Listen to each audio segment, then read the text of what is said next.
Welcome everyone to the new Transportation Commission.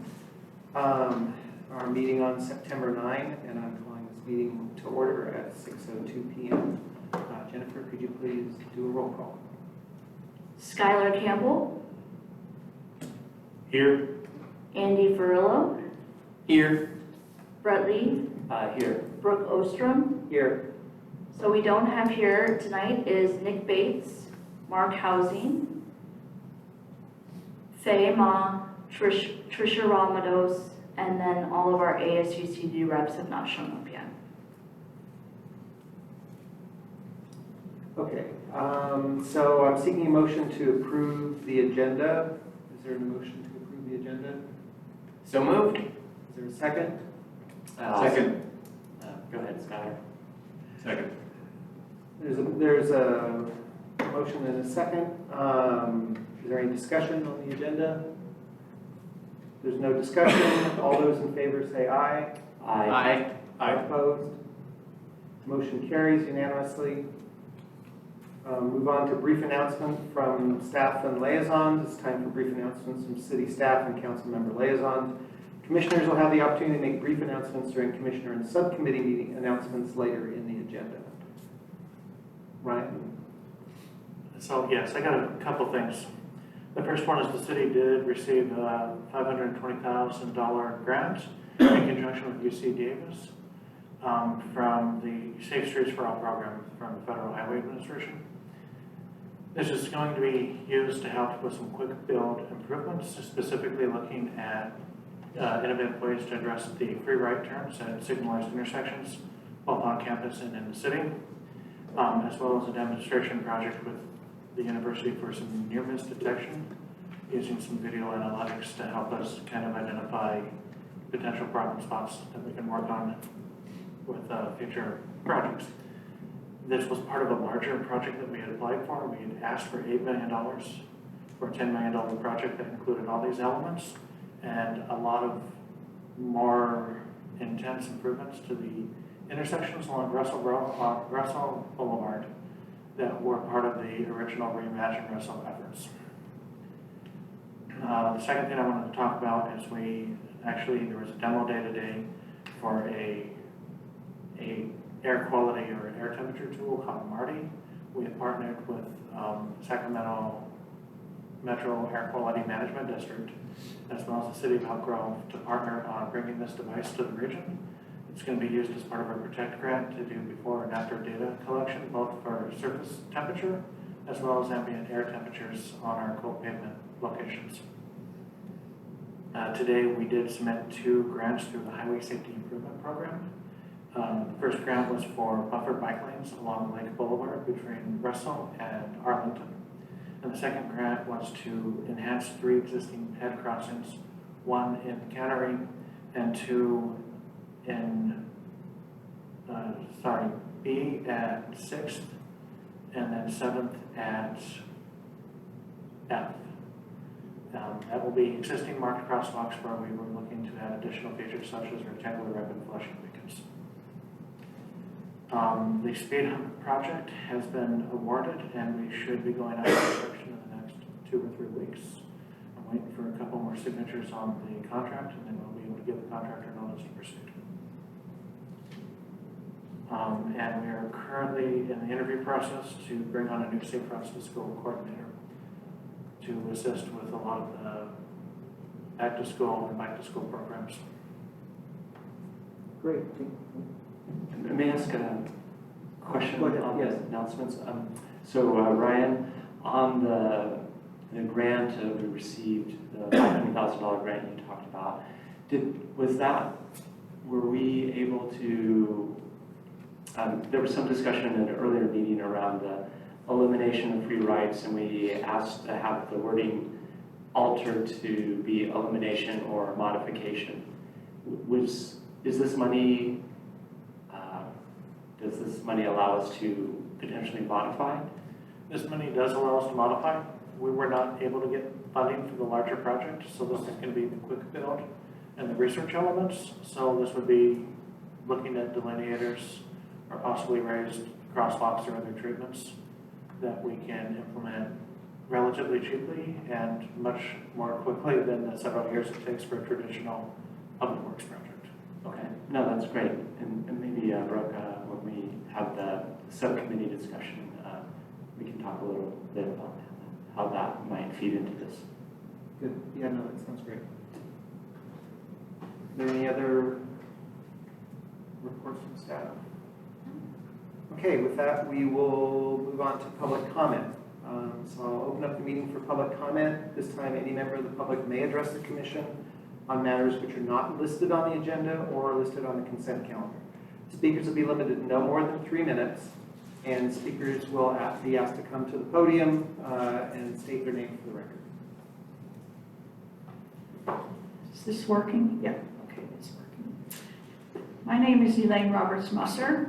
As Dan Carson and I have pointed out, there is a move afoot by the City Council Subcommittee on Commissions of Mayor Chapman and Councilmember Vitla to micromanage and indefinitely block any commission-related proposal for any reason. Commissions would be subject to review and veto by 1 or 2 City Council members. This brings up all sorts of scenarios ripe for misconduct, as described in the letter Dan and I sent you. It straitjackets commissions into being no more than rubber stamps, even though the commission handbook clearly states commissions should act independently of the City Council. Further, it foments secret meetings behind closed doors, which is a clear violation of the Brown Act. A single City Council member becomes a minder and shot caller at what a commission can and cannot do. A council member who may be answerable only to special interest groups who donated to their campaign coffers and got them elected. This is not looking out for the best interests of the public, nor is it good governance. This is corruption at its worst. There was a robust discussion about this new plan at the recently formed Fiscal Commission, in which 5 critical points were made. 1, Commission should be receiving information from the City Council on an issue in a timely manner before it has already been decided by the City Council. 2, Commissioners are experts in their field and may have different perspectives than the City Council that the City Council needs to hear, whether the City Council wants to or not. 3, if commissions want to take up innovative ideas, they ought to be able to. 4, commissions are supposed to be looking out for the public interest, not necessarily the interest of the City Council. And 5, it is not clear what problem this plan is trying to solve. It is far too bureaucratic. Since then, there has been an attempt to tweak this plan to get around the Brown Act problem. The following sentence was added to the staff report, and I quote, "The commission would then decide whether to modify the proposal or whether to send the proposal to the full council for consideration," end quote. This is a Band-Aid approach which does nothing to squelch secret meetings and behind closed doors decision-making. This plan should be scrapped as soon as possible. It is illegal and unworkable. Thank you. Thank you. Thank you. If there's any other comments regarding this, this is actually on our agenda, so please save your comments on this until we reach that as an agenda item. Is that correct, Jennifer? Yes. Okay. Thank you. Hi, I just want to quickly introduce myself. My name is Trish Price. I am currently the president of Bike Davis. So we are sort of re-engaging with our advocacy. So hopefully we'll see you quite frequently in months to come. Thank you for serving. Thank you very much. Do we have anyone else for public comment?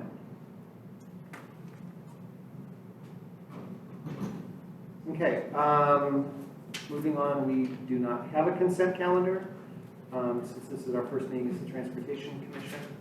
So we will move on to regular items. The first item we have is the election of a chair and vice chair. Jennifer, do you want to introduce this? Sure. So tonight, I hope that we can elect a chair and vice chair to the Transportation Commission. Brooke was the chair of the BTSSC starting from July of 2023 to today, and Andy was the vice chair from September 2023 till today. And now it's time to potentially establish a new chair, vice chair. A chair can stay in the position for up to 2 years, and a vice chair can stay in the position as long as they would like. The difference in the chair and the vice chair is that the chair manages the meetings, and when the vice chair, or the chair is not available, then the vice chair steps up to that role. The chair and vice chair also meet with Ryan and I monthly and go over the agenda and help plan and coordinate the meeting. In the staff report I wrote, it explained the roles and duties of the chair and vice chair. Something to really consider if you would like to be a chair or vice chair is that the commissioner handbook is a really good tool to read, to learn about making motions and the roles and responsibilities of the chair and vice chair. So with that, I'll open it up to any questions. Are there any clarifying questions? Okay, clear. At this point, we will open it up for public comment on the election of chair and vice chair. If there's no public comment, then we're open for discussion by commissioners. I'd like to nominate you, Brooke, for chair and Andy as vice chair of our new commission, if you're both willing to serve again. And I'll second that. And I should mention, no offense to Andy, I think just as we go through this transition period, Andy, I think you would be next in line to become the chair. So, but Brooke, you've been doing a great job with the BTSSC, so it'd be nice to have some continuity if you're willing to serve again. Thank you. Yeah, no, I'd be willing to do it. I guess my only concern, although Jennifer and I talked about this earlier, was we don't have a number of our commissioners here tonight, but also most of those commissioners are new, so don't really have any background with the commission. But if we're comfortable doing this, we can do it now. How about with an addendum to the motion that we do a check-in? Perhaps normally the term would be 2 years, but perhaps we do a 1-year check-in just to, hey, how's it going? Do the people who aren't here have some different thoughts, or perhaps the people who are here might have some different thoughts? How about that? Skylar, you okay with that friendly amendment to the nomination? Sure, no objection. One thing I forgot to mention is that the term for chair and vice chair will end in June, when the Transportation Commission commissioner terms will end. Most of them will end in June of 2025. So you'll have to get reappointed. And I think also aren't you limited to two years or 2 terms as a chair and vice chair? Correct. You are limited to 2 terms as a chair. But this is a new commission, so I would assume that your prior chairship would not feed into that. That's probably true. Okay. Is there any other discussion? Is there any discussion on the motion? If there's no discussion, we'll take a vote on the motion. All in favor, say aye. Aye. All Aye. opposed? Aye. All opposed? Motion carries. Okay.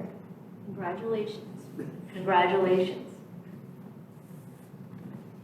All right, with that, we will move on to the Unitrans program of projects. Jeff, you want to?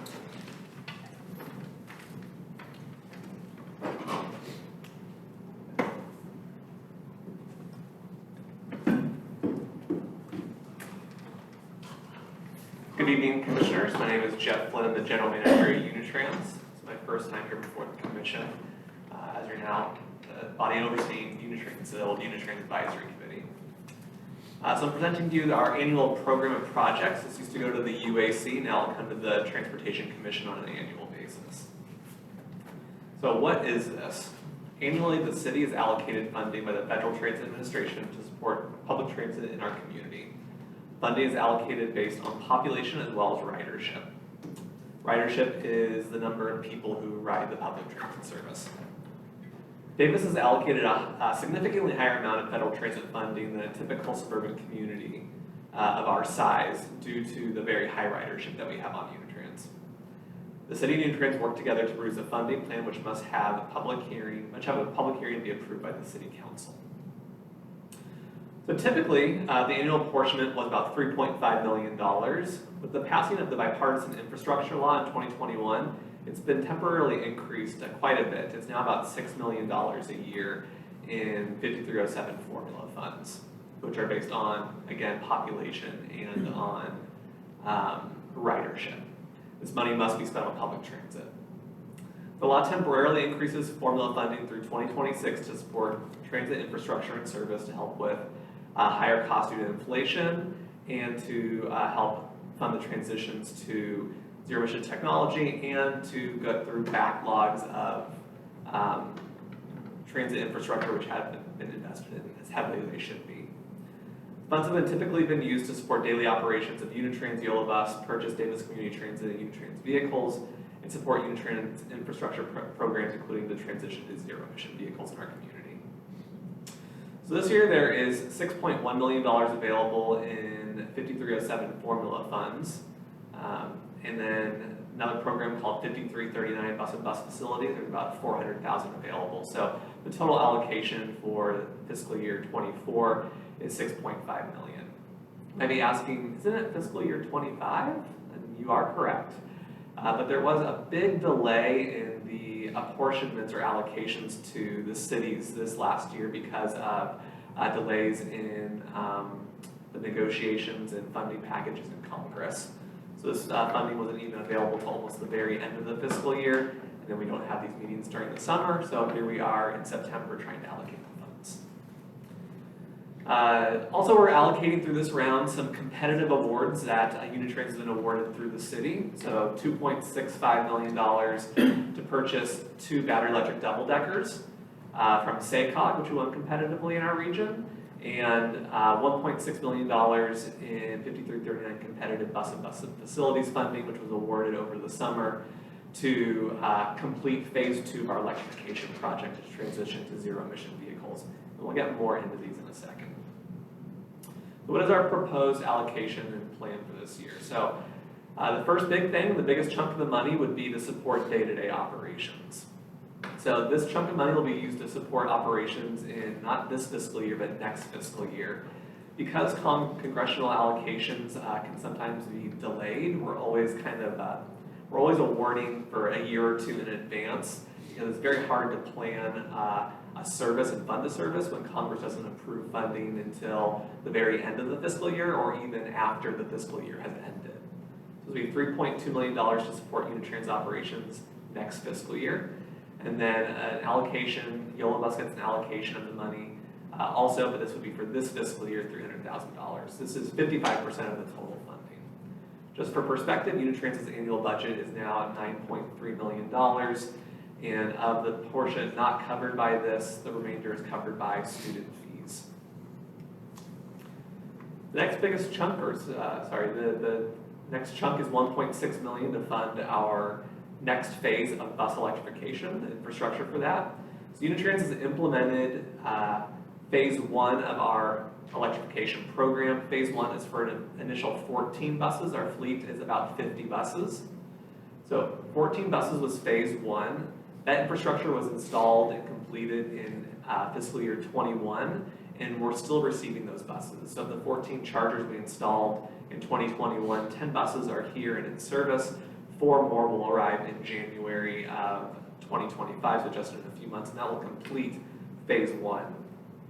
We're now funding phase 2 for another 16 buses, so another third of the fleet roughly.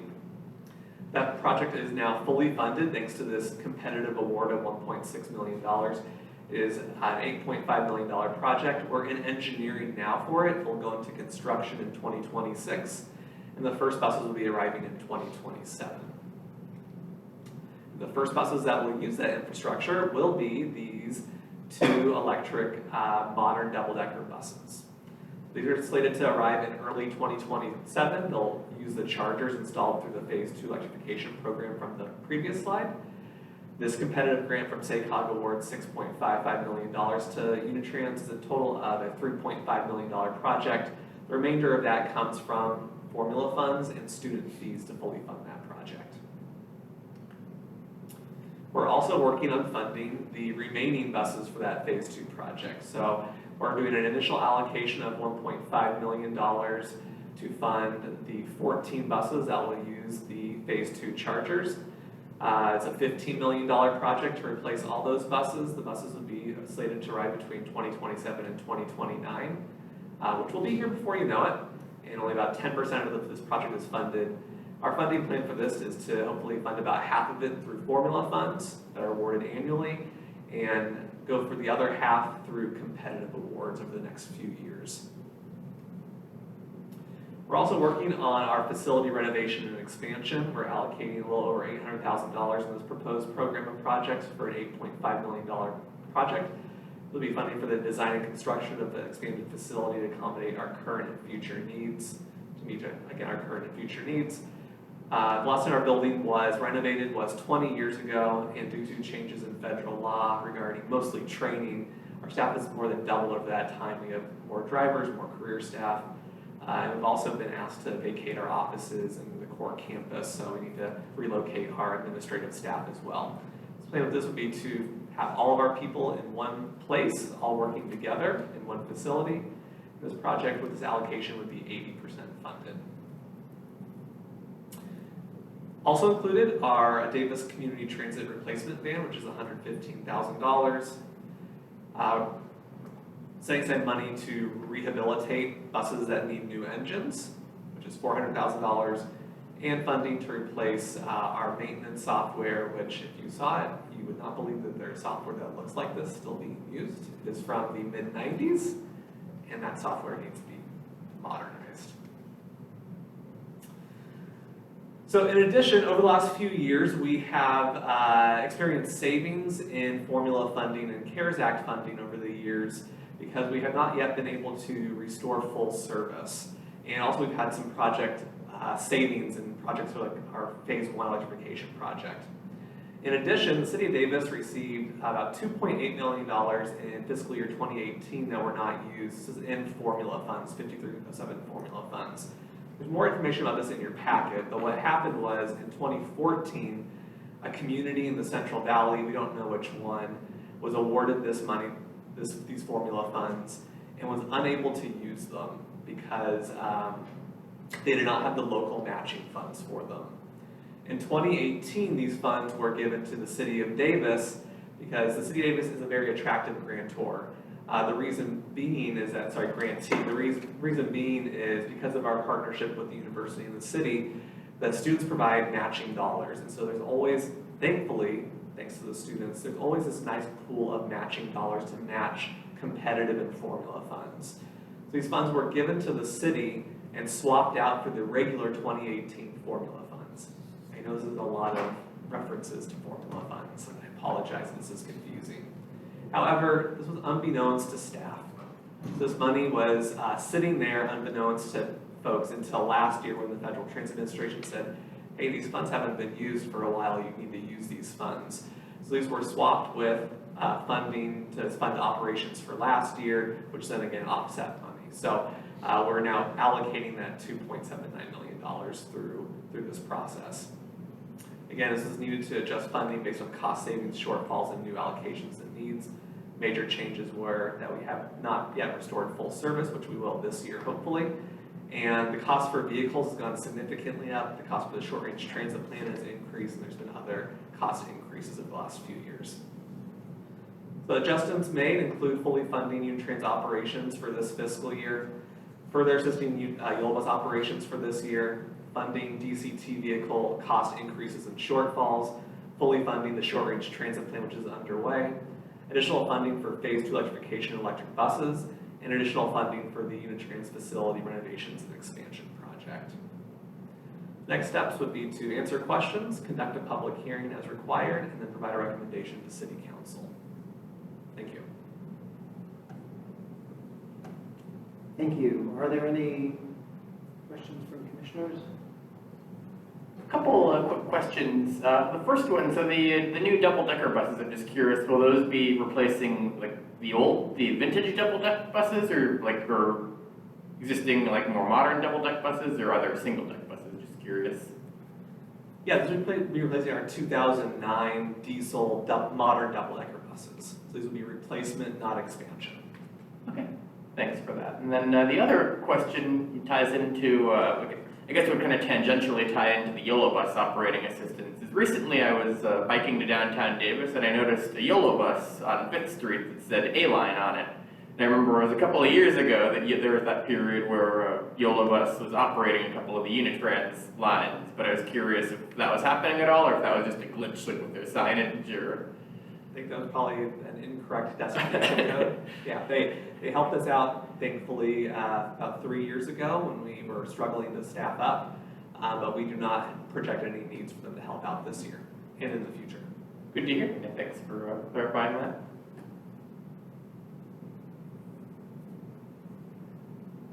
I'll just forward, there was one question from Commissioner Wiesing, who's not here this evening, was asking about, to clarify, buses charged directly from the grid and on the new electric buses.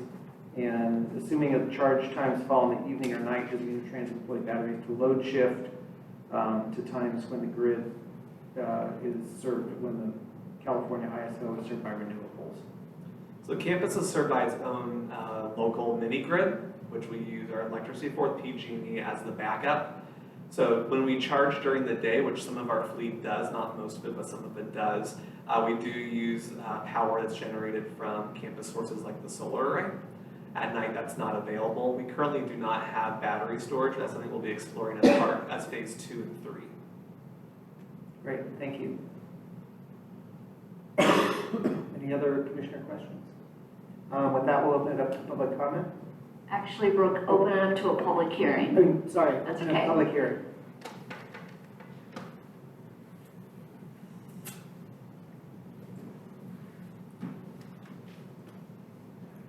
I'm Chris Granger. I'm the executive director with Cool Davis. We do a lot of advocacy around transportation issues in the community, and electrifying our transportation has been a goal of the city since its first climate action plan in 2010.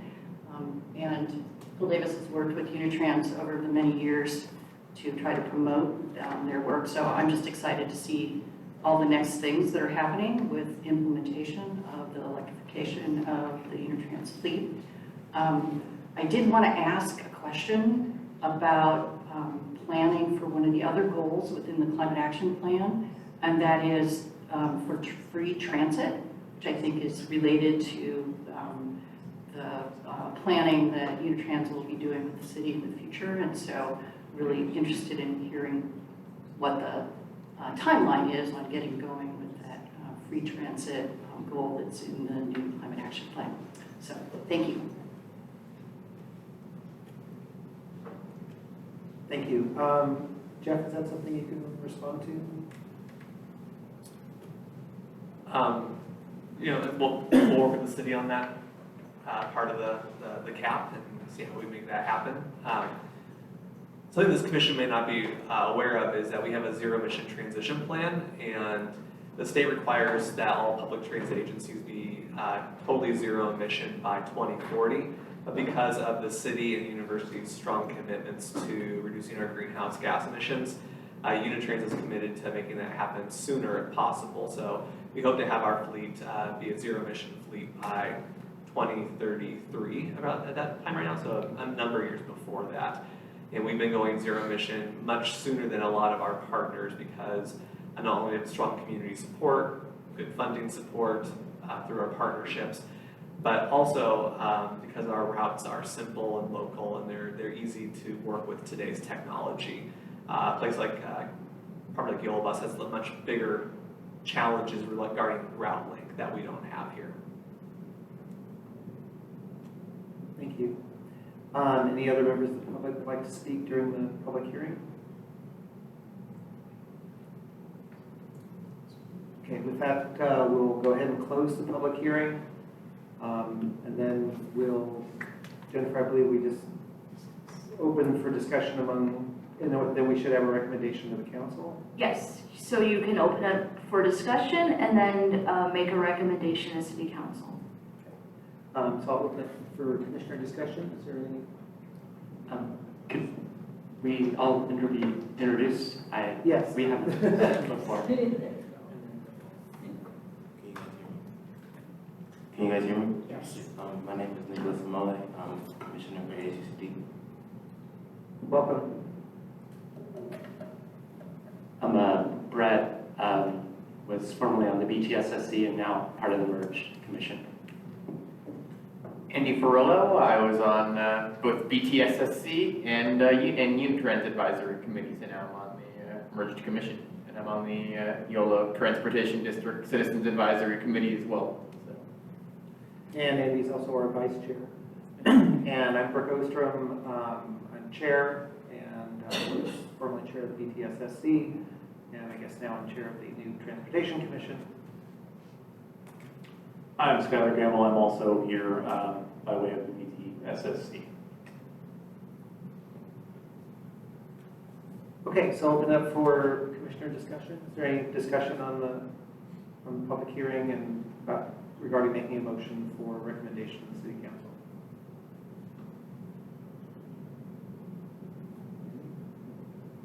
I'll make the motion to approve the program of project, or to recommend approval of the program of projects. Is there a second? Second. Okay, it's been moved and seconded. All in favor, say aye. Aye. Aye. All opposed? Motion carries unanimously. Thank you.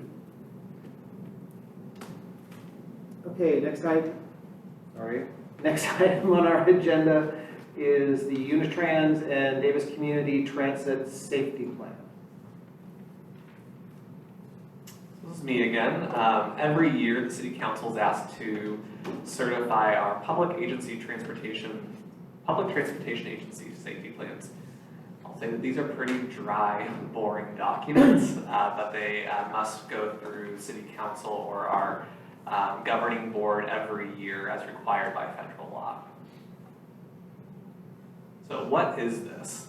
The FTA requires public transportation agencies that receive federal funding under FTA's Urbanized Area Formula Grants, which are those formula funds, 5307 programs, such as Unitrans and Davis Community Transit, to complete safety plans that include the processes and procedures to implement safety management systems. This formalizes the chain of command, responsible parties, and processes for reviewing staff and sharing information. And plans must be reviewed and approved annually by a transit operator's governing body, which is the City Council. So this plan includes service standards and safety standards. Unitrans's are that our goal is to have, and our standards to have less than one injury, reportable injury per 100,000 miles, less than one reportable collision per 100,000 miles, less than one road call or breakdown in service per 20,000 miles. Reportable means, in this case, someone's transported to the hospital, for instance, either at the time of the incident or soon after the incident. A vehicle is disabled and must be towed or cannot operate under its own power out of the scene, or in the worst case, that there's a fatality. For Davis Community Transit, their goal is to have 0 injuries per year, 0 reportable collisions per year, and then less than one road call per every 15,000 miles. Unitrans operates significantly more miles than DCT, which is why our standards are obviously different. So safety review, risk management, and risk mitigation. The plan requires use of safety risk register. So this is somewhere where you record incidents and ongoing issues with safety, that you record these, that you mitigate them and review them, and that you propose and implement improvements. The plan also requires that you plan strategies and that you share these with frontline staff with input taken into account when mitigating future issues. I can say that one that I can plan for Unitrans is that when on campus a new classroom building opened up in front of the Silo terminal, brought a lot more pedestrian and bicycle trips to the area of the terminal, and frontline staff brought this to our attention that there was a lot more traffic in the area, so we implemented some adjustments to our schedules and a crossing guard program at the Silo to encourage safe vehicle movements, pedestrian movements, and bicycle movements through the area. Safety promotion, we use new hire training and refresher training to review safety issues and focus issues for the year. We're currently doing our annual refreshers right now at Unitrans in preparation for fall quarter. We have quarterly all operations staff meetings where safety updates and trainings are shared, and we regularly email and post social media announcements and reminders to our staff. The changes in this year's safety plan. This year's plan requires that you review and mitigate infectious diseases. I'll say that the good news is that we have this thing called COVID-19, and since 2020 we've been on top of this type of stuff. So it's easy to incorporate this into our plan this year. We currently have a lot of measures in place that we continue from the pandemic to provide our staff to help mitigate concerns and issues around infectious disease transmission, as does DCT. So next steps are to have a discussion and questions and approve it forward to the City Council. Once approved by City Council, we will submit to the Federal Transit Administration, as we do every year. Thank you. Thank you. Are there any clarifying questions at this point from members of the commission? I'll forward, there were some, Commissioner Wiesing forwarded a couple of questions, which I'll go ahead and notice his question. He noted there were 8 reportable injuries that were on the report. His question had to do with how many of those were cyclists, pedestrians, or other vulnerable road users. So the 8 is the standard, not the performance. So that's 1 for every 100,000 miles. So last fiscal year we had, injury-wise, we had 2 reportable falls on board, so someone falling down and injuring themselves when there's like a harsh braking event. And then we did have 1 collision involving a bus and a cyclist last fiscal year. I can't go into further details on that, but we always review those very closely and look at mitigations and how to follow up on those. And those are included in our risk register. The other question that he had to do with road conditions. He mentioned that under the ESRP program, among the safety concerns consider road conditions, which he's assuming would include potholes, branches, defective traffic lights. His question had to do with whether there was a longer-term policy in place to redesign streets or traffic stops, bus stops, so the traffic can proceed unimpeded in a protected bike lane when buses are making their stop. So I think the idea where we have a lot of cases where buses are in the bike lane, there are bicyclists who need to either go around the bus or have to stop to wait for the bus, and other ways is Unitrans looking at ways to mitigate those situations in the future? So I think, now it marks, okay.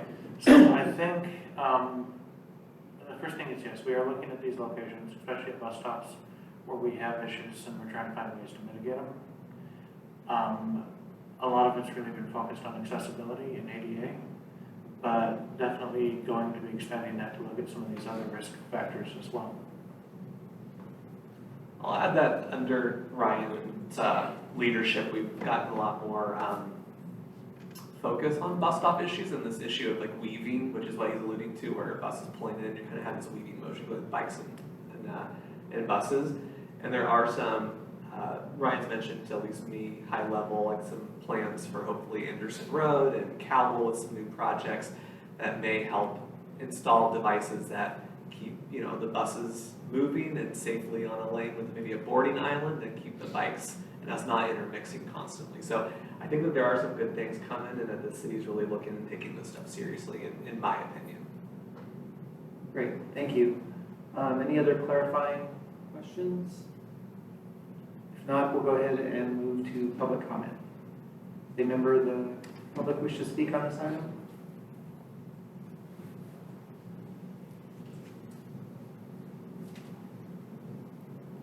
I'm Chris Granger again from Cool Davis. Related to climate hazards, I'm curious about how this safety plan connects with hazard mitigation plans for both campus and the community, and particularly thinking about heat emergencies and and how we care for the people who are riding the buses and maybe queuing up for a bus and waiting in the heat. And so whether that is those and maybe some other climate hazards are included. As you mentioned, they've added other health concerns for disease. Is that something that is being included in these plans? Thank you. Great, thank you. Jeff or Ryan, would you like to respond to that? I'll say I haven't thought about that in regards to the passengers. So we do have it in, for staff, we have heat illness prevention, and we implemented some new measures a couple of years ago that when temperatures hit a certain threshold, provide elevated levels of support for our staff and make sure that they're getting the water they need, getting the breaks they need, things like that. But we have not looked at that holistically in terms of how customers are waiting at stops and things like that. Last year and this year, we do provide free transit when requested by the county. There's a state of emergency regarding heat, so we have done almost 10 of those free days this year so far. And we'll continue to do that moving forward. But more specifically, to answer Ms. Granger's question, we haven't looked at that specific issue.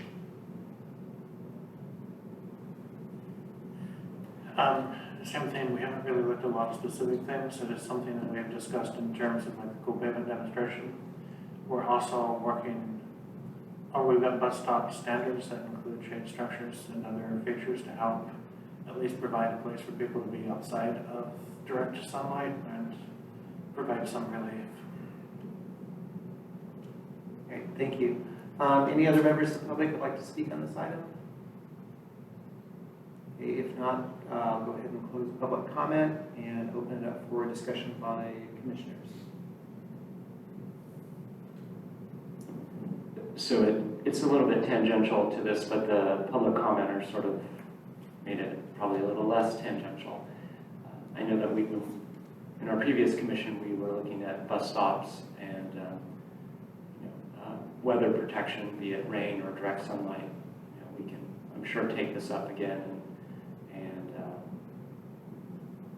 Jeff is correct that Ryan has been fairly active on this, much more active than I can remember in a long time in terms of looking at the specifics of redesign of bus stops and also some structures to keep people out of the elements. But I think this is an important thing. We can all think about a few bus stops where people are basically just sitting on the ground waiting for the bus. It would be nice for them to be out of the rain and be out of the direct sun at some point. But I'm sure this is something we'll be taking up in the near future. Thank you. Thank you, and great presentation. And I did want to echo the points about just the importance of both. I mean, the condition. I know this like the safety plan is more just like a technical kind of document, but I think just do want to echo the general importance of like just considering in addition to like what's going on the buses, the conditions like at the stops, as well as how people are getting to and from the stops as well. I mean, those are both key parts of transit safety. Also, I did have one just suggestion for maybe like publicity around this, which would be just over time, like showing, like publicizing just the injured at the very low, presumably like injury rates on transit versus those for people in cars in our community. That just, that's one of the main reasons I use transit. It's a great selling point for transit. So just a suggestion that could accompany it would potentially the release of like this safety plan would just be periodically publishing that data so people can see how safe transit is compared to other options like driving.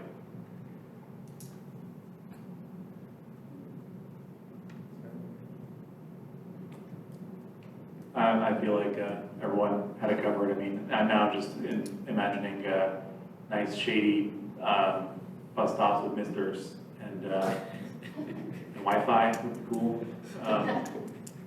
Coffee. Yeah, cold brew. Okay, if there's no more comments from commissioners, is there a motion to recommend the City Council approve the Davis Community Transit and Unitrans Safety Plan?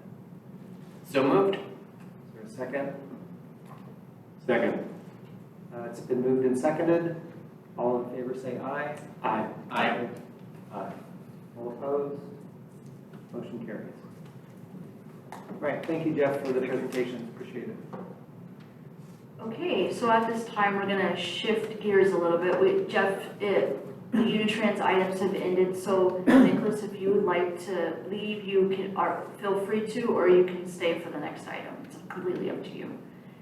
And on that note, I'm gonna introduce Zoe Maribel, who's going to present the next item.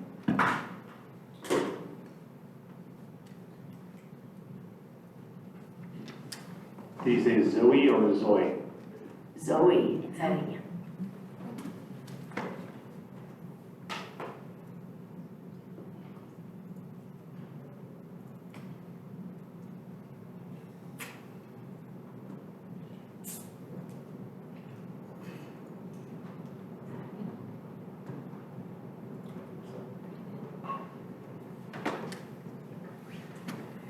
Thank you so much for having us tonight. I am here to present a concept that is actually from the City Council Subcommittee on Commissions, and we would really like to get your feedback.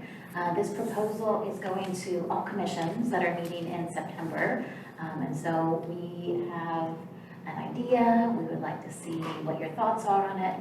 All of those comments are going to be brought back to the Council Subcommittee, and they're going to look at them and maybe redesign here or there, and then the idea is, based on those comments, it could go to council sometime in November, maybe for adoption of the process.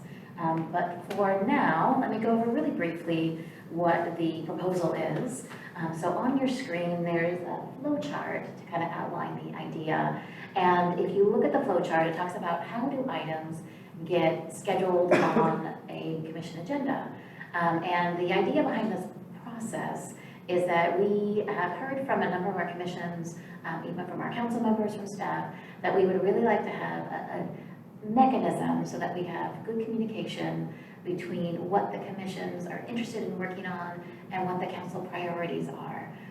We really need, as staff, to understand if there's an idea that a commission has that takes more staff resources, do we have those resources to bring to actually do the project? So we're trying to align a lot of different things with this proposal, and the idea behind A and B, which A is how does council assign a task to a commission to work on, and B is how does staff bring ideas to our reports or review, that sort of thing, to commissions. So A and B are really kind of what happens now. C is really what the meat of the proposal is to like how to define how does a commission come up with a proposal that is reviewed and gets approved for them to work on, or if there's questions that it goes to council to think about and to weigh in on. So if you look at A, it's really council as a whole, or a council subcommittee can assign or ask for a commission to work on a particular project. For staff, it's more routine things. We have a lot of regulations that require annual updates like you just had tonight. We might have new policies or programs or plans that are in the works that we want to bring to a commission for them to weigh in on. And then we also use our commissions as a way of doing outreach to the community, so more of a forum type thing, a workshop, brainstorming session. So those are kind of typical ways that staff brings items to a commission. For item C, what the proposal is to have a commission think about the task or the project that they'd like to work on, have the commission as a whole at a commission meeting approve the concept, and then that concept would be reviewed. So the concept would be reviewed by staff, and if we have a city council subcommittee on the topic, they would review it.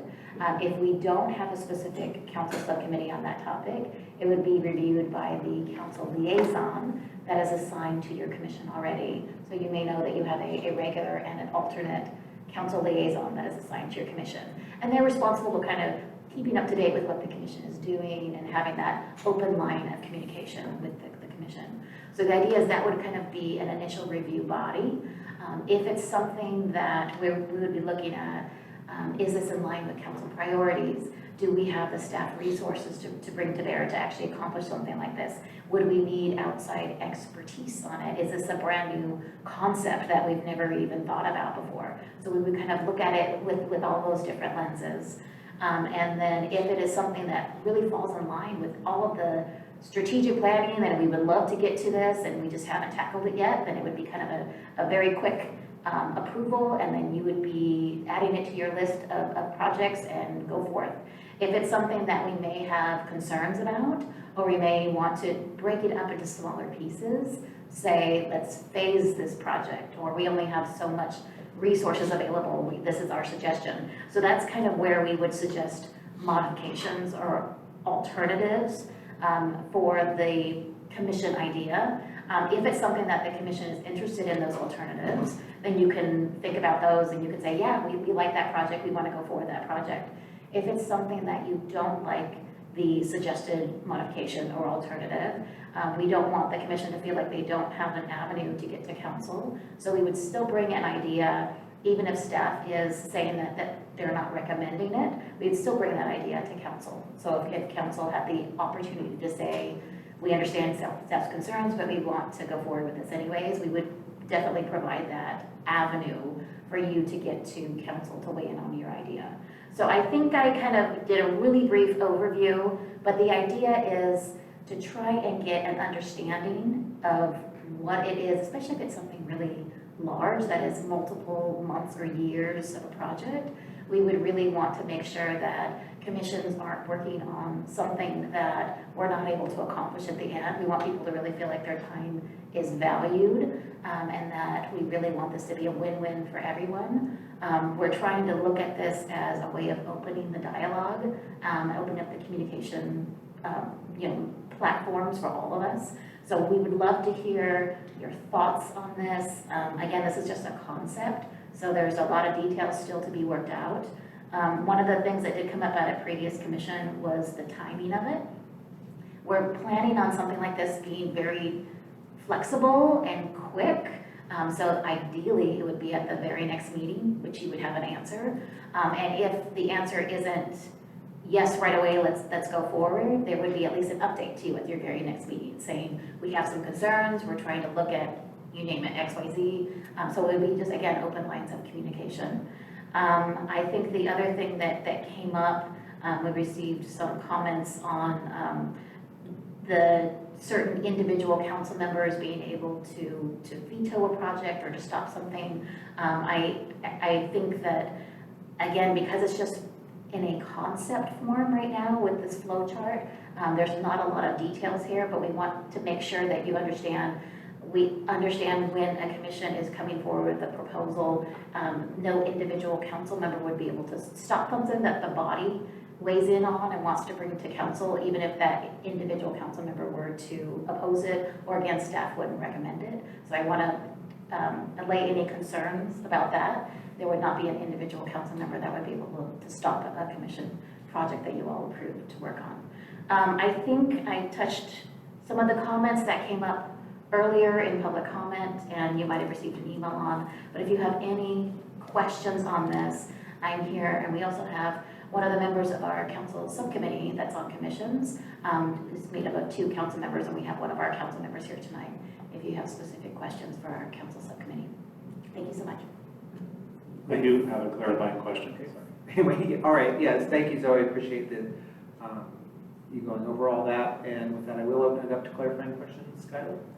You've just stated that an individual council member would not be able to prevent commission project from going forward. But then in the sort of process outlined here in C, it says review by staff and council liaisons to the commission, which indicates that an individual council member who's liaison to a commission would be able to do that. So I guess I'm curious what you mean, because what you just said is basically the complete opposite of what's presented here in the flow chart. Let me explain it.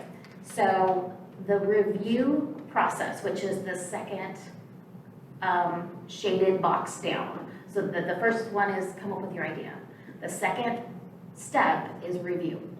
So the review would be done by staff and it would be done by council.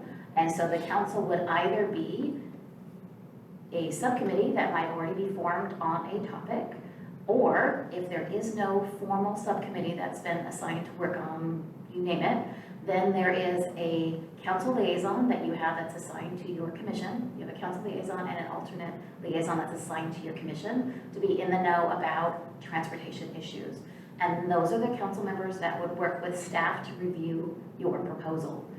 If the recommendation is that we think that this is not a good idea at this time, that recommendation would be told to you, and that you can say, understand why, what analysis did we perform, and why we I not suppose recommend it. what I mean though is that you're saying that there would be some mutual decision by staff and potentially an individual council member who, you know, is your boss's boss, basically.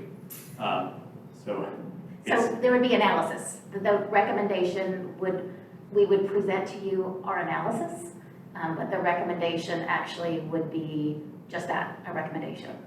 I appreciate that, but just fundamentally, it still sounds like an individual council member has the ability under this to derail something, unless staff, you know, was particularly bold with their boss's boss's boss, which. I can tell you we have some bold staff members, but I hear your concern.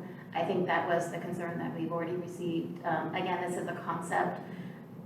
When we, a few months back, we made kind of the rounds with some of the restructuring that was going on with some of the commissions, and we did hear a common theme about wanting to have certainty about process, wanting to have certainty about alignment with, you know, council priorities to make sure that that commission's not working on something, again, for months, sometimes years, that council in the end really is not interested in. So this was an attempt to try and align some of those things. We hear the concern loud and clear. All I can do is you know, present the concept and take in your feedback, and we hear that loud and clear. Yes, please. So all ideas about what you want to work on that you guys have agreed upon will go to the full council.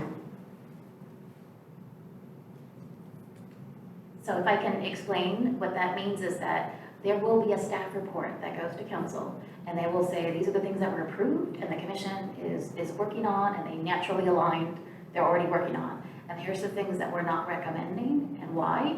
And if council wants to pick those things up and say, we understand, and we're either going to take staff recommendation, or we're gonna move it. I suppose I can't see here the logic behind putting a council liaison in this position. It's really, that's what is not clear to me. I fully understand staff having a role like this. It's just purely trying to understand the logic and the process, and trying to interpret this with the most open mind that I can, but it looks exactly like veto power by a council liaison. Yeah, so if there's a situation in which you vote on a proposal, that's something you want to work on, and there's a liaison there, staff is there saying, in its present form, I wouldn't recommend this. That idea still goes to the full council for review. Now, council subcommittees, the reality is that they're created by council to work on some issues, and their recommendations often carry a lot of weight, that's the truth. But the system that we have right now, the process we have right now, is for the full council to be able to say, I hear a recommendation, I'm not going to go with it. And it happens. So the purpose is really, it's to, for number one, get liaisons more involved than they are right now in what's happening with commissions, and hopefully use liaisons to transmit what's been discussed at council, to say, okay, these are the council goals that have been agreed on for this year. This is how this idea... Yeah, structurally, this appears to be more of a check on authority than or not even on authority. I mean, obviously the council contains complete authority, but it seems as more like a check than some sort of, I don't know, reporting mechanism or something that might match what you're saying there. So it does, I'm not trying to actually even criticize right now. I'm just trying to interpret this because as it's been presented, it sounds and looks a lot like basically, what we heard from a public comment earlier, and I'm just trying to suss out whether it is. Sure. Skylar, would you be open to hearing public comment so we could have a wider latitude of discussion? Yeah, I think. And I'm not trying to. You're right. stop I you, think that's but appropriate. I also would like to weigh in, but I feel constrained by the constraint of clarifying. Yeah. I have some. So, you have a clarifying question? I do have a quick clarifying question, just as making sure that I understand correctly, like how this is, because I mean, this shows the proposed process, but like just how this compares to the existing process. I mean, the sense I get is, I mean, A and B are more or less the same as they are now, and it's C that would be changing, because, I mean, C, I've never seen like it officially written out, but my sense has been that, we would have, it wasn't necessarily a vote, we would have like an informal discussion with staff around the long-range calendar. And then I know that like when there'd be informal discussions that would give staff a sense of what we're interested in, but then I know the one restriction that I'd heard was that like currently it's like if there's a subcommittee, if the council has a subcommittee on the topic, it couldn't be on our agenda, was how it was in the past. Am I understanding that correctly, just how this compares to? We do have a council policy that says once a council subcommittee is created on a topic, then a commission cannot do work outside of that council subcommittee asking or directing for the work to be done. And again, typically subcommittees are very task specific. So it's not there's not a subcommittee on everything related to transportation. It's usually a subcommittee on one particular project or one aspect of a project. So again, that's why there's kind of the two different roadmaps. Is because sometimes there might be a council subcommittee if it's like a larger, it's a development project, there might be a specific council subcommittee on that. But in general, if there is not, then the idea is your council liaison is the most in the know about what's happening in the world of transportation. Thank you. Thank you. Any other clarifying questions at this point? If not, we'll open it up to public comment.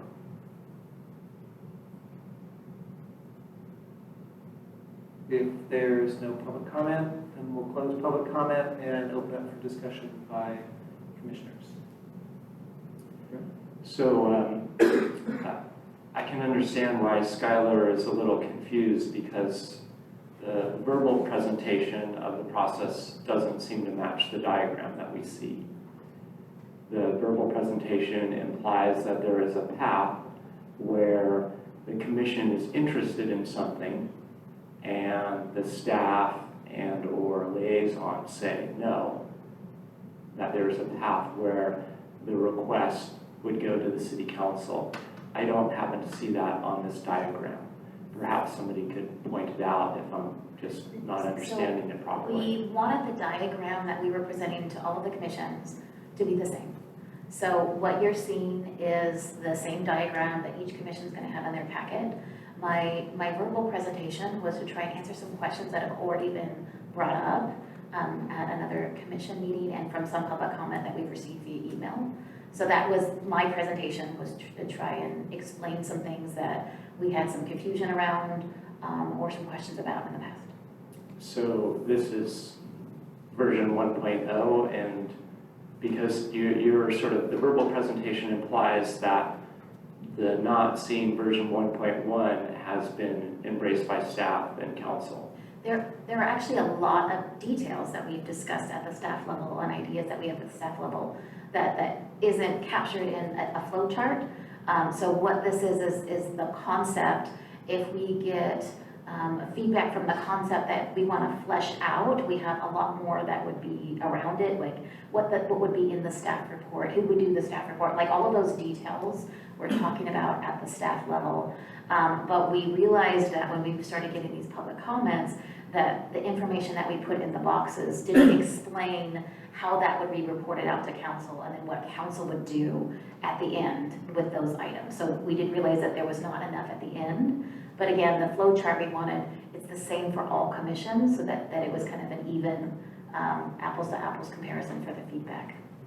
I guess just from a process point, if we were to look at this and then you say, oh, well, yes, there is this pathway. And we're like, oh, well, yeah, we're kind of good. If somebody's not more visually oriented and they're more just sort of listening to your description sounds quite reasonable. And then so we don't give any specific feedback based upon the verbal presentation.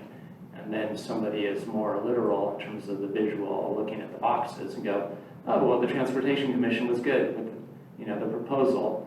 And they're looking at the diagram that we're seeing up on the screen in our screens. And the concern is muted. So I would just share Skylar's concern that it seems like we do need to have that additional box. And so I would like to be very clear that I would like to see that pathway very clearly illustrated. One of the questions I had around parts A and B is there ever a scenario where a commission can refuse to work on an assignment?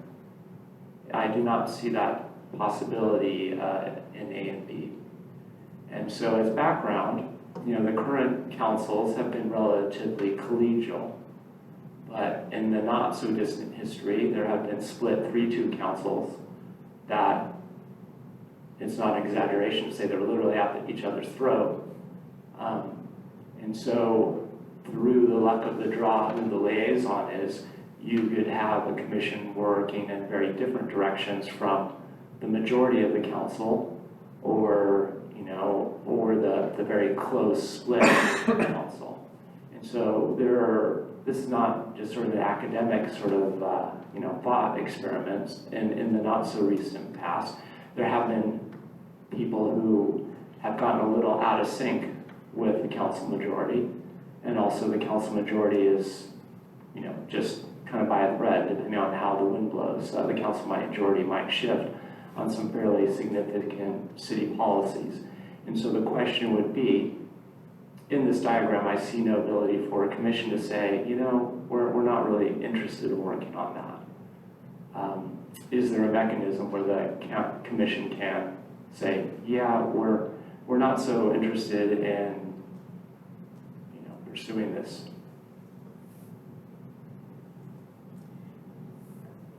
If the And let project me that just you preface this by saying I don't have any specific thing in mind. I don't imagine that it would happen very frequently. It would be a very infrequent thing, but perhaps it doesn't even need to be in the diagram because it clutters it up. But it could perhaps be an asterisk at the bottom, because I can imagine that in actually the last iteration of the council, there could be a council member wanting to push a specific agenda. None of the current council members, so this is not meant to be an attack on the current council, but in the not too recent past, there has been some, out of sync sort of council liaisons, perhaps. I hear a couple different ideas with that comment. So number one, with the council liaison role to a commission, the expectation is that they represent the body, they represent the full council will, and if they are not, they should say so in their comments. Council hasn't weighed in about this, but here's what I think.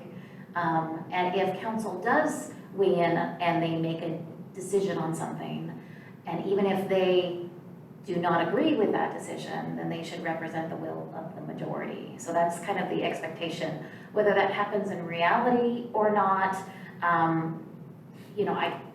couldn't say. Hopefully something like a process like this could maybe alleviate some of the possibility of some outside influence being brought to bear by an individual council member if you know that a project was approved by the whole council as a body. Going back to your concern about if a commission does not want to work on a task that they've been assigned by a council, I think that we would want to be very thoughtful and how we would approach something like that and maybe understand what the concern is. Even if it is not a unanimous council vote, it is a council action and direction. And maybe if we understood if it was an ethical concern, if we thought it was a misuse of resources, I mean, if we understood a little bit why the commission didn't want to work on it. But that's exactly it though, is that under any other circumstance, an individual council member doesn't have any authority to direct anything. And in this case, they now do. So you're actually describing exactly the problem that, that was discussed earlier, that we're now creating through this system, a legal mechanism for one cranky council member to potentially derail the planning commission, for example. Let's be honest, we're not the big dogs here. This could be a lot more significant than our bus stops. You know, if this process here, if we create an opportunity for abuse, at some point it's going to be used. It's going to be abused, and that. And I think that we're hearing concern, and what I want to express from the staff's perspective is that that is the opposite of what we want to do with this proposal. This is about being transparent, and this is about everybody understanding where along the line the approval is, where along the line is when we're in a review, why we may not be recommending something. I don't in any way mean to, point a finger at anyone's intentions here. I don't mean to malign anyone personally. So if I'm coming across a bit terse, I definitely don't mean it in that way. It just appears to me as though, structurally speaking here, and I do have some experience in municipal governance. In fact, I drafted a charter on the creation of a new commission for the public agency where I work just last month. I'm not coming at this from no experience, but this is profoundly weird. This is not how business is done in cities. This is a completely, alternate view of the function of city commissions. And so, frankly, creating the council liaison as daddy of the commission model is something that, regardless of how people intend for it to be used, this is a really, really profoundly weird sort of bureaucratic process to create. And you've said that staff, and I believe you, and wants this to create more transparency. But when you have a review by staff and their boss's boss, that review is not going to be a public meeting, and so you're literally creating it's not. I wouldn't call this a Brown Act violation because I don't believe that it is, but you are creating an opportunity for lack of transparency. I appreciate the good intentions, but I can't get past the fact that a single bad actor on city council, and let's be honest here, I've worked for a lot of city councils, and there's always, someone who's a little kooky at best. At worst case, there are some rotten, miserable people who make their way into local government. Giving that kind of individual authority to a council member to have control over what gets done by especially the planning commission, frankly, it is cause for concern. And frankly, creating such a novel governance model, just out of the blue, strikes me as a little ridiculous, to be frank. Councilmember June.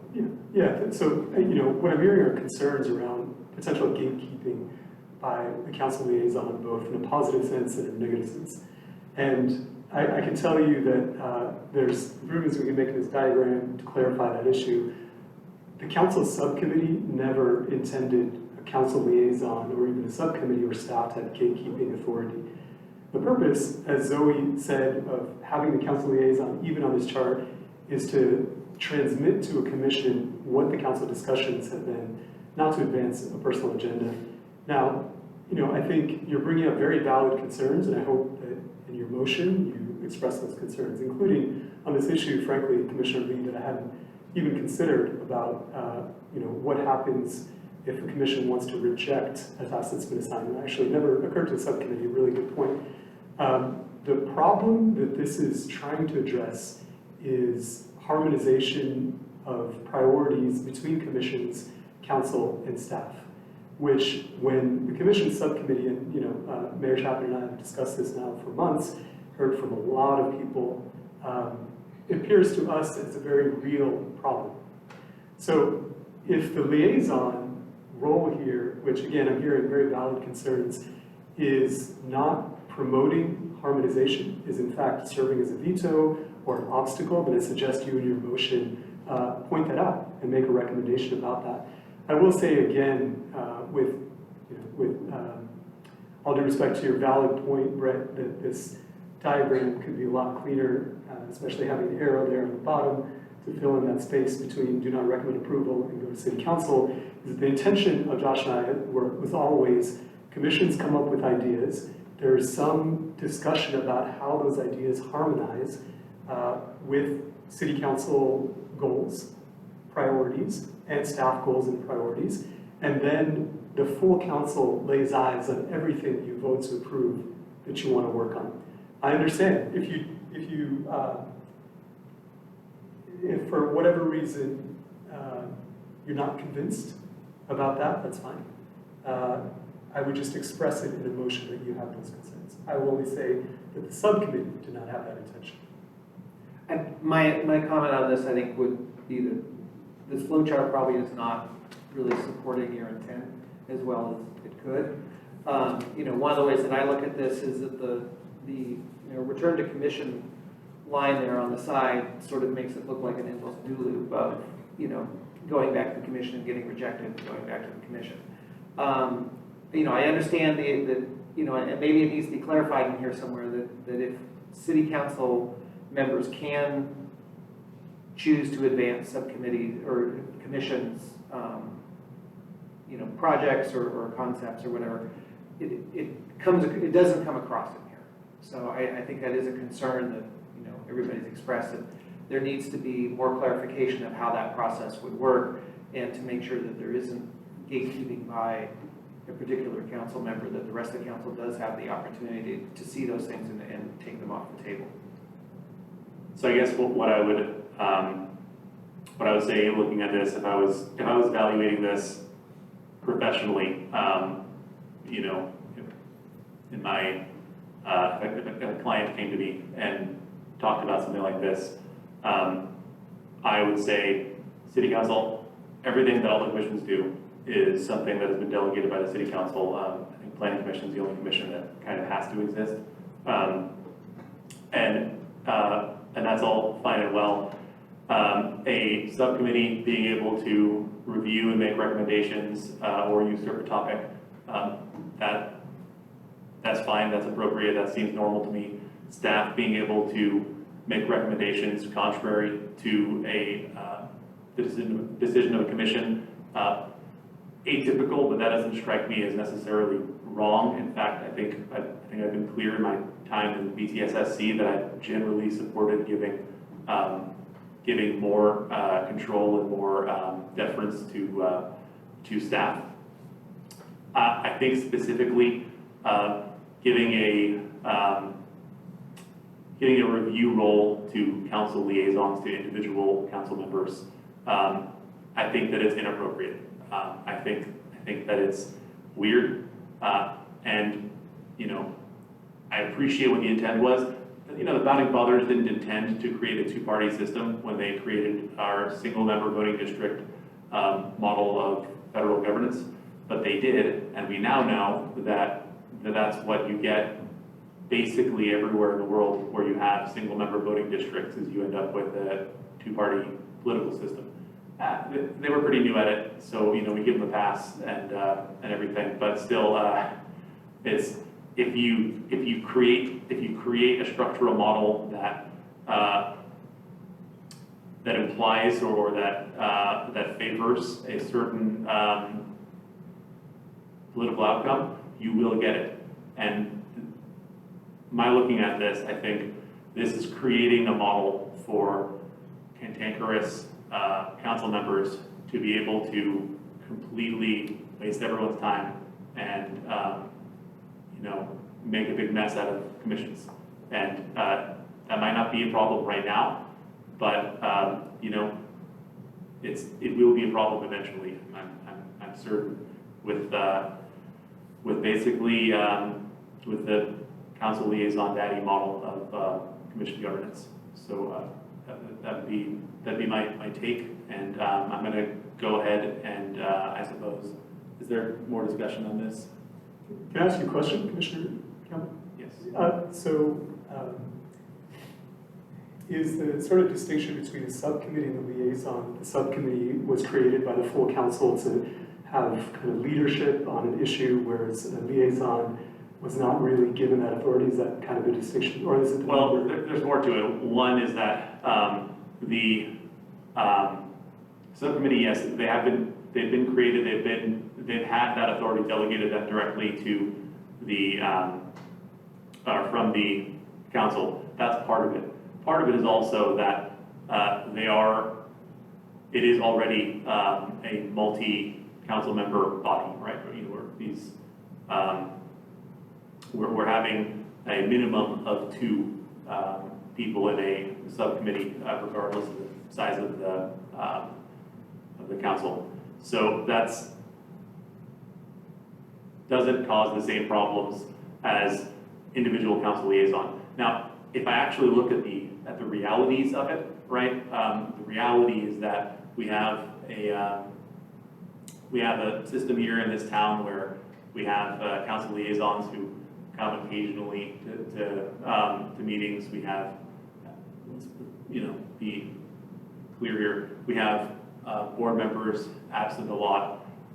It's our governance model is one thing, but the reality of the governance model is that if you are going to be crafting something with 100% super active people in mind, that doesn't actually match reality of what governance is like in Davis either, and that kind of that's a lesser concern of mine. Councilmember? Yeah, and I think, you know, a lot of the ideas here are based on synthesis of what commissioner staff were telling us about the functioning of commissions. And one of the problems that came up is, you know, liaisons were not engaged. They weren't serving as liaisons. So, you know, I guess 2 things. One is, Josh and I were trying to search for ways in which that harmonization process between council, commissions, and staff kind of required a shift in the engagement of liaisons with commission activity. This was one of the reasons we put this in. All that being said, you know, I'm hearing you loud and clear, and I think I hope to, when you pass a motion, I would just ask for what you want. If it's entirely removal of liaisons from this review process, and please put that in a motion. If you foresee some other role of the liaison being specifically conveying information that's already been discussed in an agendized item by council or is slated to be discussed, just maybe be specific as you can about what you want the liaison to do or not do in this process. Commissioner Furlow? Thank you. So, yeah, I've been hearing the comment, and my comment, I mean, it goes in a lot of ways, what we're the concerns that my colleagues have here, but I just am thinking about how these concerns apply specifically to the subject matter that we deal with, is the Transportation Commission. So one of those, of course, is like we were selected for this role because we're subject matter experts in transportation, and we come from different perspectives, but all bring great value to the transportation field. And I think, I'm thinking like federal and state politicians have, have professional, on their staff, some professional experts in these various fields that advise them. But at the city level, when it's us at the commission that bring that perspective, someone with something like public transit, where a number of the council members might not use transit as regularly, so it's up to us, maybe we're personally riding transit or engaged with communities who do use transit more regularly.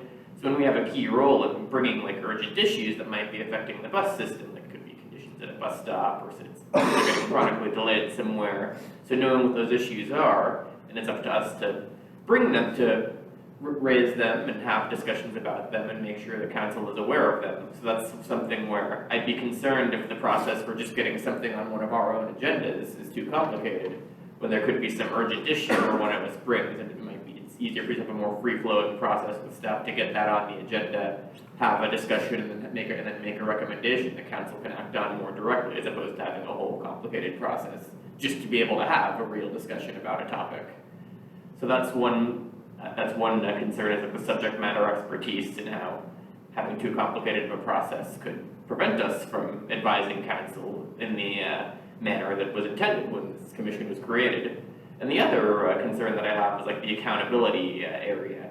For example, again, looking at the transit area, when I think as a commissioner here in Davis, as well as a member of the YOLO TD, a Citizens Advisory Committee, and I've seen over the past few years, unfortunately, how in that agency, even traditionally was a transit agency, and they still do oversee the YOLO bus system, but has gone, and their board has taken them in more of a highway widening direction over the last few years, as we've seen. And it's somewhere where it could be that we would want to look at, and that's the kind of situation where I know, council member Bailey, you're not a member on the board, but there could be a situation where if that board member, we're also the liaison, and we wanted to look at how we're being represented on that board, or that's the type of situation where an individual council member, because they might have some sort of special interest that might be out of sync with that of the community, could prevent certain issues from getting the scrutiny that really is our job to provide as commissioners and good advisors. So just a couple of things I wanted to add to the great discussion that's already going on. Thank you. At this point, I know our job here is to provide recommendations on this policy, and would it be helpful for us to try and summarize those? I feel like we've heard your individual comments, we've received your individual comments. If there is a consensus, if you want to come up with a motion, we would welcome that as well. If you don't feel like you could get there as a group, then we'll just take the individual comments. I guess I'll go ahead and I'll make a motion. I'd like to make a motion to recommend removing the council liaisons from the commission review process in this model. And I suppose providing some explanation for how council liaisons should communicate. I think that's already part of the sort of model we have, but perhaps replacing that. So, sorry, I'll start from scratch again. Remove council liaisons from the commission review process and replace that with an explanation of how council liaisons can communicate commission discussion with the council. Is there a second to that motion?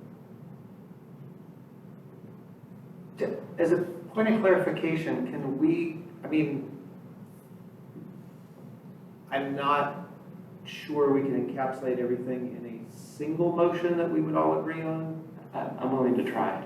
If I can just ask a point of clarification, when you said that council liaison to communicate council's thoughts on the subject, are you talking about when you're initiating the request? I'm going to be honest, I don't actually care about that part. Okay.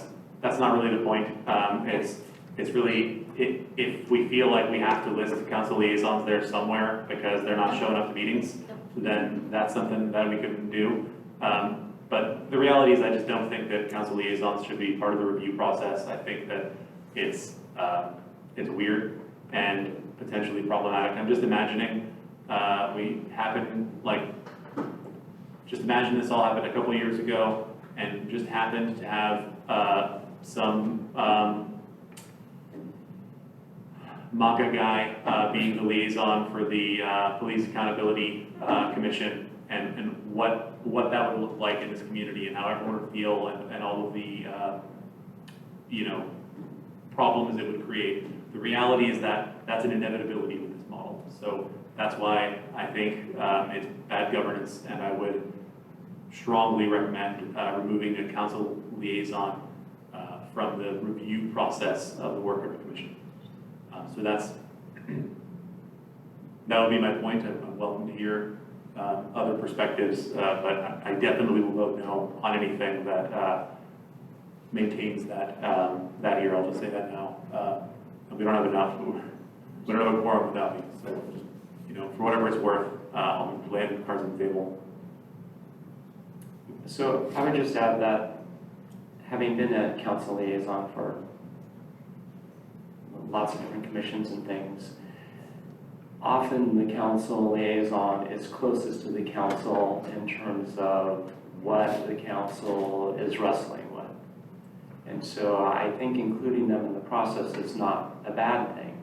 I think my concern is that this idea that there can be this sort of full stop dead end if the staff and liaison basically say, no, we don't want you to work on that. There is some real value. I mean, imagine, I'll just use a far-fetched example. We wanted to spend all our time focusing on 2025, the year of the flying car, and we just want to this is our thing. And yes, there'll be grants, and somebody has a cousin who works for NASA, blah, blah, blah, right? And so we're just spinning our wheels, and the council's like, no, we got real things for you to work on. I'm like, no, we're busy working on the flying car. The council liaison can provide some valuable feedback and assistance to staff in terms of communicating to us, because ultimately, as Zoe is right, we would like to work on things that are meaningful and impactful. And the liaison has a special ability in that sense. But I share your concerns about the thing is that there are plenty of ways for the controlling bodies up here to squash things happening down here. The issue here is that we're now allowing an individual. I'm not agreeing with what's presented here. So I think the key issue for me is if we look on the second column, so we call the first column the one on the left and the second column on the right, where we have do not recommend approval, there's the suggest modifications, as Brooke called it, a do loop. There, I think, should be this other alternative where commission requests proposal to go to the full city council. And to your point, Skylar, the review by staff and council liaisons to commissions, perhaps that wording could be altered, but I would think that staff and the commission would be very interested in the appetite for the council to fund or support something. So imagine we wanted to do a heavy lift on something related to transportation. I can appreciate that, but you're talking about being part of the formal review process. Okay, And so just one so I guess let me clarify for a second. We have a motion without a second, and I'm sorry, I've kind of gotten dusty on my Robert's Rules of Order. At this point, I would suggest we withdraw the motion and then try to craft something that we can agree to so that we can have an actual motion on the floor.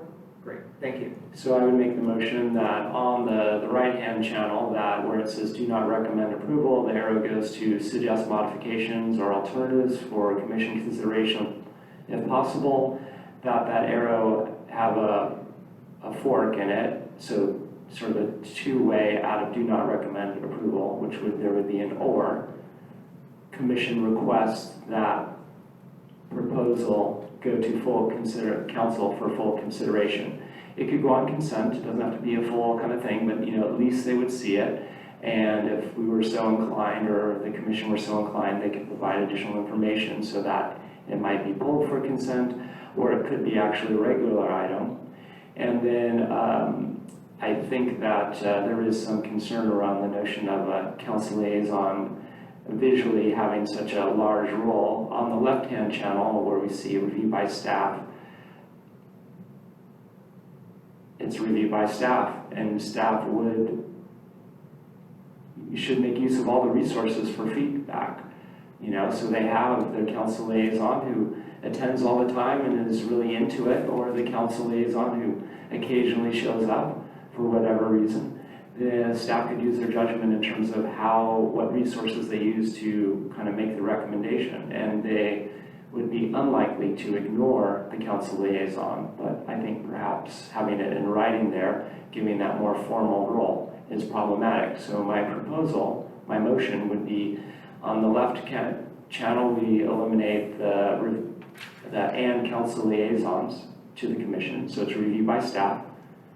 As we talked about, the council subcommittee on the right-hand side seems appropriate given that the full council has created this subcommittee on this subject. And then on the right-hand channel where it says do not recommend approval, it's an arrow with a or arrow as well, so that the commission may not wish to modify their request, and would go to the full city council for review. And it could be quite easy, it should not be an undue burden on the council if it goes to consent, if that's where the mayor and the city manager deem it to be most appropriate. So that would be my recommendation, or motion. Are you making that motion? Yeah, I'm making that motion. I think that seems fair. By any chance, has someone written that down so that we could hear what it is? Zoe has the magic ability to synthesize comments up amongst large groups of people. I think we got it. So we are looking at the flow chart right now. We're on C, the flow chart. On the left-hand side, where it says review by staff, then we're going to cross out and council liaisons to the commission. So the end will be review by staff. Right? So that's the modification there. Now we're going down the flow chart to where it says do not recommend approval. So we're going to have two pathways of the do not recommend approval. One of those pathways is for staff to do the suggest modifications or alternatives for commission. And the second pathway is if the commission does not want to modify, then it will go to council, and council will get to weigh in on the topic. Does that accurately, okay, is there a second for that motion? Second. Any discussion, further discussion on the motion? It's just one, if possible friendly amendment I might offer, just making sure that this, like something that makes sure this all happens in a timely manner. So it's not that if there's something that we're interested in that it just kind of gets, it could be that it's going through this process, but we don't really know where it is and stuff could kind of get lost. Like making sure that, I'm open to suggestions on exactly how, but just making sure that we know where any commission initiated request is at in the process. So adding a timeline? So rather than have a specific timeline, how about we just add a qualifier? So where the review by council requests that the council, review it, we just say in a timely manner, which is somewhat subjective, but depending on the issue and depending on the timing, let's just say it's, July and there's a council recess in August, or, that sort of thing. I think using the word timely would,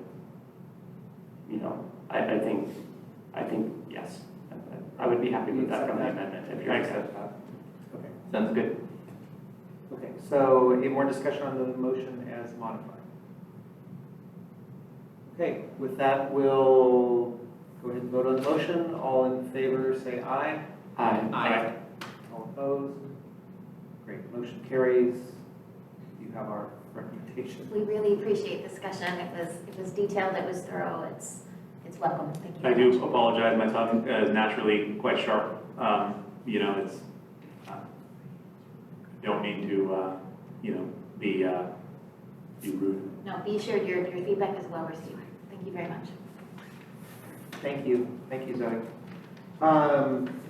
Okay, we'll now move to long-range calendar, which is, We'll now move to subcommittee and liaison assignment updates. I am assuming we have no subcommittees, so there's nothing there. I don't know if there's any liaison Nope, it's report. not on your agenda. Oh, it's not on our agenda, sorry. Going off my wrong one, never mind. We'll just skip straight to long-range calendar. Great. It's the time for commissioners to share their suggestions for future agenda items. After staff gives an overview of the long-range calendar, we'll receive public comment, then we can discuss the long-range calendar and any additions. Excellent. So today's September, and we had elections, 2 Unitrans items, and the item that we just finished about the city council subcommittees. In October, we plan to bring Anderson Road 30% plans, and also Ryan's going to be bringing the 5th Street corridor study from L to Cantrell Drive. And then I'm going to be bringing the short-range transit plan. We're starting the engagement part of that plan and talking with you all about what works well with our transit and areas for improvement. We're also inviting all of our ASUCD students back for that item. November, we do not have a meeting. It falls on Veterans Day. And then in December, we're going to have the annual traffic calming. The only thing I would add is October's a very busy meeting. And if anything slides, it would probably be the Anderson 30% design plans. They're still under development, and we're still working with the school district on a couple items. Great. Are there any clarifying questions on the long-range calendar? Okay, hearing none, we'll open this to public comment on the long-range calendar. If there's no public comment, I'll close public comment. And I have, oh, sorry, something on yes, long-range. now it's discussion.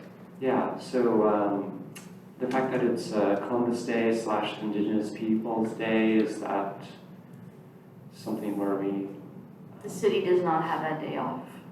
okay, what about for the ASUCD folks?